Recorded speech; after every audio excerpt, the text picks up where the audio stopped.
ધારીમાં ફરીથી ગુંજશે ટ્રેનની સીટી. લાંબા સમયની રાહ બાદ રેલવે સેવા પુનઃ શરૂ થવાની તૈયારી. ટૂંક સમયમાં રેલવે સુવિધા ફરી શરૂ થશે. ટ્રેક મેન્ટેનન્સ અંતિમ તબક્કે.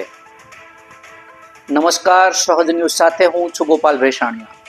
અમરેલીથી અમારા પ્રતિનિધિ સંજય વાઘેલા પાસેથી મળતી માહિતી મુજબ અમરેલી ધારી વિસ્તારની જનતા માટે આજે મોટા રાહતના સમાચાર સામે આવ્યા છે. ધારી રેલવે સ્ટેશન સુવિધા જે છેલ્લા ઘણા સમયથી બંધ હતી, હવે ટૂંક સમયમાં ફરી શરૂ થવા જઈ રહી છે. હાલ રેલવે વિભાગ દ્વારા ટ્રેક મેન્ટેનન્સનું કામ પૂરજોશમાં ચાલી રહ્યું છે.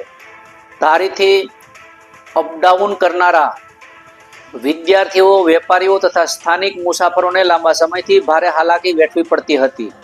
આ સુવિધા પછી શરૂ કરવામાં માટે સાંસદ ભરતભાઈ સુતરિયા, ધારાસભ્ય જેવી કાકડિયા, ધારીની સામાજિક સંસ્થા બજરંગ ગ્રુપ તેમજ સ્થાનિકોએ સતત ઉપર કક્ષાએ રજૂઆત કરી હતી. આ પ્રયત્નો બાદ રેલવે વિભાગે ચલાલા જૂનાગઢ અને Chalala Somnath metre gauge line પુનઃ શરૂ કરવા માટે કામગીરી શરૂ કરી છે. ટ્રેક મેન્ટેનન્સનું કામ હવે અંતિમ તબક્કે છે. મળતી માહિતી મુજબ નજીકના દિવસોમાં જ ધારી ખાતે રેલવે સુવિધા શરૂ થવાની સત્તાવાર જાહેરાત થઈ શકે છે.